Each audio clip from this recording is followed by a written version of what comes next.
नमस्कार, स्वागत है आप सभी का। आप देख रहे हैं डैन न्यूज़ और मैं हूं आपके साथ गणेश। डैन न्यूज़ सभी शहरवासियों से अपील करता है कि घरों में रहें और सुरक्षित रहें। अन्य राज्यों में लॉकडाउन के चलते यमुना नर्मदा जैसी नदियों का जल साफ और स्वच्छ देखने को मिल रहा है।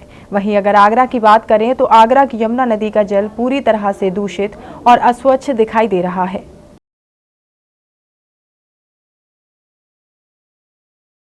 एक तरफ तो कोरोना संकट गहराया हुआ है, वहीं दूसरी ओर आगरा की यमुना नदी की बदहाली भी देखने को मिल रही है। नदी में मिलते नालों से यमुना नदी दिन प्रतिदिन दूषित होती जा रही है। प्रशासन का भी इस ओर कोई ध्यान नहीं है। आगरा में कई नाले हैं जो सीधा आकर यमुना नदी से मिल जाते हैं, जिससे यमुना का जल दूषित होता जा रहा है। कि बताना चाहूँगा, जिस प्रकार लॉकडाउन के समय अन्य प्रदेशों में, अन्य राज्यों में नदियों की स्थिति सुधारपूर्वक हो चुकी है, क्योंकि वहाँ पे नदियों को बंधक नहीं बनाया गया है।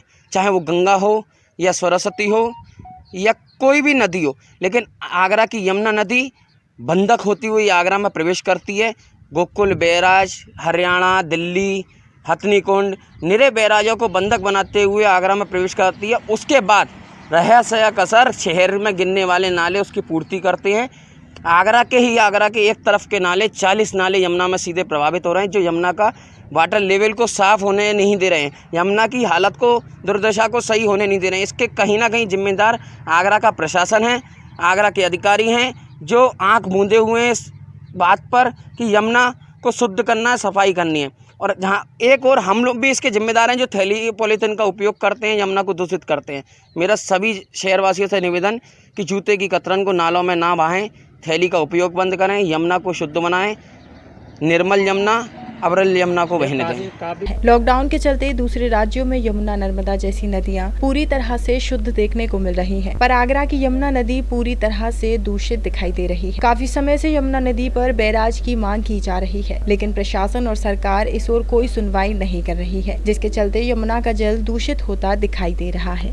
ये बताना चाहेंगे, आने वाली पिछली सरकारों ने भी अनेकों वादे किए थे यमुना पर। आगरा के जितने भी प्रत्याशी, चाहे वो विपक्ष हो पक्ष हो, जो चुनाव लड़ते थे कि यमुना के वादों के संग चुनाव लड़ा करते कि आगरा को बैराज देंगे।